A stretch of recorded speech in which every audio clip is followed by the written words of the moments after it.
నరవిందంలో నేను చేసిన సమోసా చూపించబోతున్నాను రండి.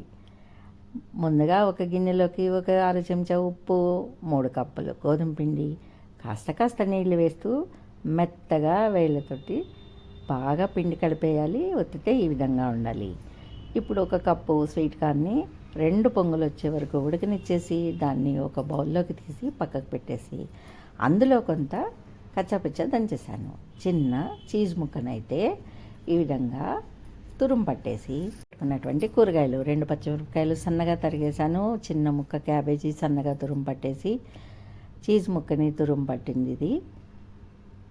ఇవి వచ్చేసి స్వీట్ కార్న్ సగం కచ్చాపిచ్చాగా ఇందాక మిక్సీ వేసేసాను కదండి, అవి ఇవి వచ్చేసి 2 ఉల్లిపాయలు సన్నగా తరిగి పెట్టుకున్నాను, 2 టమాటాలు, కరివేపాకు. స్టవ్ పై బాండి పెట్టి స్టవ్ సిమ్లో పెట్టేసి అందులో కాస్త జీలకర్ర వేసి తరిగిన కూరగాయలన్నీ ఒకటొకటిగా వేసేసుకున్నాము. ఇలా స్టవ్ సిమ్లోనే ఉంది కాబట్టి అవి సగం ఉడుకుతూ ఉంటాయి. అన్నీ వరుసగా వేసి 1-2 చెంచాలు అయితే కారం వేసుకొని చాట్ మసాలా కాస్త, గరం మసాలా కాస్త,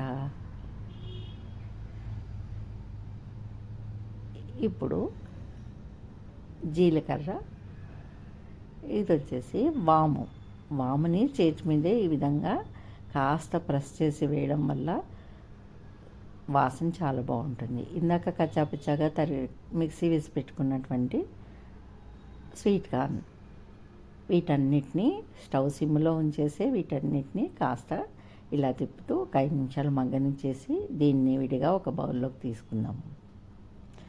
ఇప్పుడు చీజ్ తురుమును కూడా ఈ కూర మిశ్రమంలోకి కలిపేసి చపాతీల్ని పల్చగా ఒత్తి ఒక్కొక్క చపాతీని ఈ రకంగా స్క్వేర్గా కట్ చేసుకొని కాస్త గోధుమ పిండిని తడిమి పక్కకు పెట్టుకుందాం, అవి అంచులు అతికించడానికి.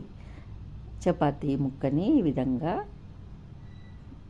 వేళ్ళ మధ్యలోకి వేసేసుకొని అందులో కూరంతా పట్టినంత వరకు పెట్టి తడిపినటువంటి గోధుమ పిండిని అంచుల్ని ఇలా మూసేయాలి. సమోసాలు రెడీ. స్టవ్ పై బండి పెట్టి నూనె పోసి నూనె బాగా వేడెక్కిన తర్వాత రెడీ చేసి పెట్టుకున్నటువంటి సమోసాలని ఒకటొకటిగా వేసి ఎర్రగా కాలనియాలి ఆఫ్ ఫ్లేమ్లో. సమోసాలు రెడీ.